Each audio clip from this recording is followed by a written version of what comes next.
In this video I'm going to show you how I keep my paintwork nice and loose. The main way I do this is by choosing the right tool, and here I'm using a colour shaper.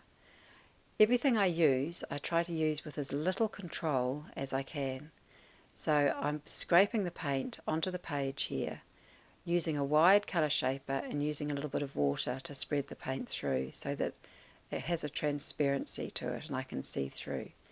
Here I'm putting it on and I'm changing the angle of the colour shaper, and this creates those nice sort of softer broken marks.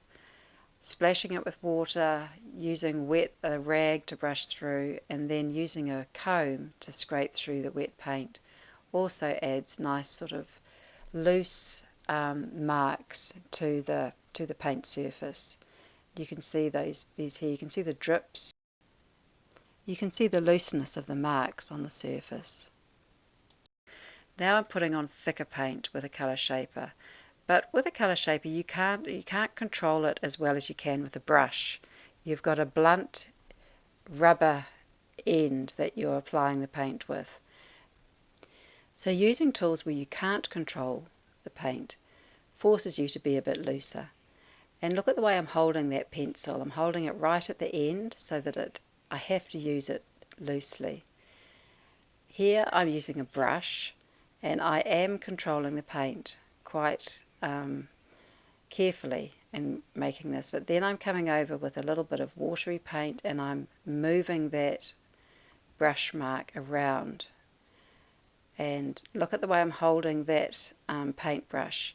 I'm using it on the angle and I'm sort of rolling the brush across the page. I'm bringing some water to move the paint around. And here I want to add in a bit of collage, and this is a nice way of actually adding some control into it. So that's stuck down, and now I'm bringing in a little bit of a contrasting colour. So I've put the paint on, and once again look at the way I'm holding the brush, and I put the paint on and then move it around with a colour shaper or water and just softening that mark. This is acrylic ink, and I'm using that with water and the colour shaper so that once again I don't have so much control. Now I am controlling with the paintbrush, but I'm going to come in over the top with that little colour shaper and move some of that paint around and just blunt that edge so that I lose a little bit of control. So it's controlling how much control you have brings that sort of feeling of freedom and looseness into the application of paint in your work. Look at the way I'm holding that pencil. I'm sort of rolling it around as I'm dragging it across the paper. This is, I'm just dabbing some paint there, and once again I'm rolling the edge of that paintbrush around. So I'm making a mark, but I can't really control how that mark is going to appear. Keeping it nice and loose. Well, the control comes in really with the tonal value of the paint. That's why you're going to see that, because it's darker. But I'm really using that brush with as little control as I can. And these are perhaps the most control that I'll try and have in a painting. So it's a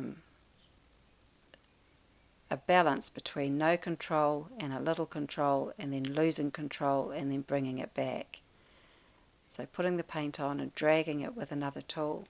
Here I'm putting some lines on, but I'm doing it with quite watery paint, so the consistency of the paint changes, and I've sort of dulled off the top of those lines with some water.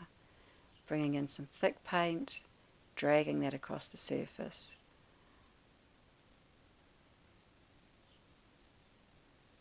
Rolling that brush around so I get those nice brush marks happening. And just deepening up the value contrast just to create a better effect and a better composition with this painting.